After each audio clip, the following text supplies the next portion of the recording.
5 بچے اس کے یتیم کر دیں، کسی کو حق نہیں پہنچتا کہ اس کی بیویوں کو بیوہ کر دیں، کسی کو حق نہیں پہنچتا کہ اس کی ماں کی گود اجاڑ دیں۔ اسی طرح کسی کو یہ حق نہیں پہنچتا کہ عمران ریاض کے بچوں کو ان کے باپ سے محروم کریں یا اتنی دیر ان کو جدائی میں رکھیں۔ کسی کو یہ حق نہیں پہنچتا کہ وہ عمران ریاض کے بولنے سے اتنے خوفزدہ ہو جائیں، اتنے خوفزدہ ہو جائیں کہ پھر اس کی بولنے کی طاقت کو چھیننے کی کوشش کریں۔ کسی کو یہ حق نہیں پہنچتا کہ جو اللہ نے اس کو دے کے بھیجا ہے، جو صلاحیت اللہ نے اس کو عطا کی، آپ نے وہ صلاحیت اس سے چھیننے کی کوشش کی، اور وہ بھی بے قصور، بے گناہ، کوئی قصور نہیں تھا اس کا، کوئی گناہ نہیں کیا تھا اس نے۔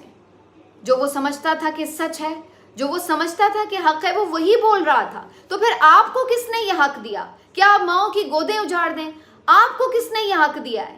کہ آپ جس کو جب چاہیں لاپتہ کر دیں، اس کے گھر والوں کو اذیت میں مبتلا کر دیں، جیتے جی وہ روز مرتے رہیں، جیتے جی وہ روز جیتے رہیں اس امید پہ کہ شاید وہ لوٹ آئے، اور جب وہ لوٹ آئے تو وہ ایسے حالوں میں ہو کہ اس کو دیکھ کے رونے کو دل کرے، کہ اس کو دیکھ کے اس کے دوستوں کی چیخیں نکل آئیں کہ اس سے ٹھیک سے بات نہیں ہو پا رہی۔ وہ جو ایسی گفتگو کرتا ہے، وہ جو ایسی گفتگو کرتا ہے کہ جب لوگ اس کو سنتے ہیں تو لاکھوں لوگ سنتے ہیں، جس کو بولنے پہ کمال حاصل تھا، آپ کو اس کے بولنے سے تکلیف تھی۔ وہ پہلے ہی بتا چکا تھا کہ اس کو یہ پیغام دیا گیا ہے کہ اب کی بار پکڑیں گے تو تمہاری زبان خراب کر دیں گے، اب کی بار پکڑیں گے تو تمہیں ایسا کر دیں گے کہ تم بول نہ سکو۔ میں نے اس کو کیا کھانے کو دیا گیا ہے، دیا بھی گیا ہے یا نہیں، اتنا وزن اس کا کم ہو چکا ہے، بال اس کے سفید ہو چکے ہیں، کن حالوں میں اس کو رکھا ہے کہ وہ بیچارہ پہچانا ہی نہیں جا رہا، اور اس کو سائیکلوجیکلی نہ جانے کس قید تنہائی میں رکھا تھا یا کس طرح اس کو مینٹلی ٹارچر کیا گیا ہے کہ وہ اپنے حواس میں نہیں باقاعدہ لگ رہا۔ اس کی آنکھوں کی چمک تو برقرار ہے، لیکن وہ کچھ بولنا چاہے بھی تو اپنا ایکسپریشن کھو رہا ہے، بات کرنے میں اس کو بہت دقت محسوس ہو رہی ہے۔ ابھی تو جب وہ بولے گا تو بتائے گا کہ اس کے ساتھ کیا بیتی ہے، وہ ایسا کس حال تک کیسے پہنچا ہے، لیکن دیکھنے کی بات یہی ہے کہ اس کے پہنچانے والے کون ہیں۔ میں تو اس دن شہباز تاثیر کو دیکھ رہی تھی، جو تقریباً 5 سال کے قریب طالبان کے چنگل میں رہا ہے، ان کے ساتھ رہا ہے، وہاں پر اغوا رہا ہے۔ وہ اس کا حال بہتر تھا، وہ جب واپس آیا تو وہ بہتر حالوں میں تھا، اور یہ جو 5 مہینے بھی نہیں رہ کے آیا، اور اس کا حال آپ دیکھ لیں کہ اس کا کیا حال ہے کہ اس سے بولنا مشکل ہو رہا ہے۔ یہ حال ہے۔ بہت سے لوگ تو دعوے کر رہے ہیں کہ شدید کوئی ذہنی تشدد کیا گیا ہے، جسمانی بھی۔ ابھی میں اس کی تصدیق نہیں کر سکتی کیونکہ میری ابھی اس سلسلے میں کوئی کنفرمیشن نہیں ہوئی ہے، لیکن جو اس کا حال ہے یہ بتا رہا ہے کہ وہ کسی اچھے حال میں نہیں رکھا گیا، نہیں رکھا گیا اس کو کسی اچھے حال میں۔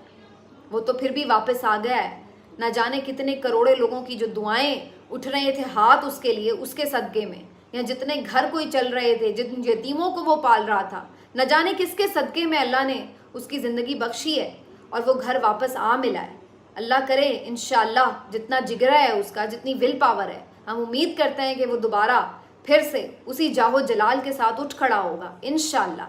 انشاءاللہ اللہ اس پہ اپنا کرم کرے گا، وہ پھر سے بولنے لگے گا، اسی طاقت کے ساتھ بولنے لگے گا۔ لیکن میں تو صرف یہ سوچ رہی ہوں کہ ابھی بھی بہت سے ایسے ہیں جو لاپتہ ہیں، نہ جانے وہ کن حالوں میں ہوں گے۔ بہت سارے ایسے ہیں، صحافی بھی، پولیٹیکل ورکرز بھی، بلوچستان کے بہت سارے لوگ، نہ جانے کون کون کن کن تحریکوں کے لوگ جو قبضوں میں ہیں، ابھی تک باہر نہیں آئے، اور ان کے ساتھ کیا بیت رہی ہوگی۔ یہ ہے ہمارے ملک میں جنگل کا قانون، یہ ہے ہمارے ملک کا جنگل کا قانون۔ لیکن یہ سوال اب رکیں گے نہیں، یہ پیچھا کریں گے، اور زیادہ زور اور شور سے پیچھا کریں گے کہ آخر کون ہیں آپ لوگ، اور کیا مقصد ہے آپ کا، اور کون آپ کو یہ فرعونیت عطا کر رہا ہے کہ آپ یہاں پر آ کر لوگوں کے بچوں کے ساتھ یہ سلوک کریں۔ بات تو اور بھی بہت ساری کرنی تھی مجھے، لیکن اس وقت میں صرف ایک اپڈیٹ آپ کو اور دے دوں کہ عمران خان صاحب کی بھی آج پیشی تھی، اور سول جج نے انہیں اپنی عدالت میں بلا رکھا تھا،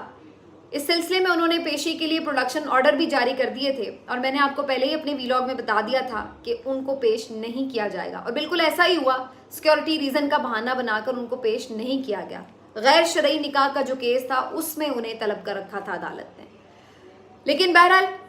اس کے علاوہ اسلام آباد ہائی کورٹ میں مختلف کیسز میں ان کی سماعت تھی، اور جس طرح کے این ایکسپیکٹڈ ہوتا ہے اسی طرح بہت سے لت و لال سے کام لیے جاتے رہے۔ سائفر کیس کی سماعت تھی، اس میں ضمانت پر فیصلہ ہونا تھا، لیکن وہ اس بات پہ فیصلہ کرنے لگ گئے کہ سماعت ان کیمرہ ہونی ہے یا نہیں ہونی، لوگوں کو باہر نکالیں یا اندر نکالیں۔ اسی چکر میں انہوں نے فیصلہ یہ بھی محفوظ کیا،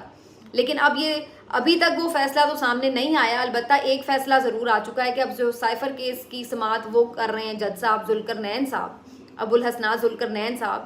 وہ بہرحال اب دوبارہ کل اٹک جیل تشریف لے جا رہے ہیں، تو جس سے یہی ثابت ہو رہا ہے کہ فیصلہ تو جب بھی آئے اس معاملے کے اوپر پہلے کام وہ اپنا کر لیں گے، جا کے وہ مزید جوڈیشل ریمانڈ دے آئیں گے جو انہوں نے دینا ہے، تو اس کے اوپر مزید سماعت ہو جائے گی۔ ایک بات، دوسری بات جو ایک اور اہم درخواست تھی کہ اڈیالہ جیل منتقل کیا جائے، اس کے اوپر بھی آج سماعت ہوئی،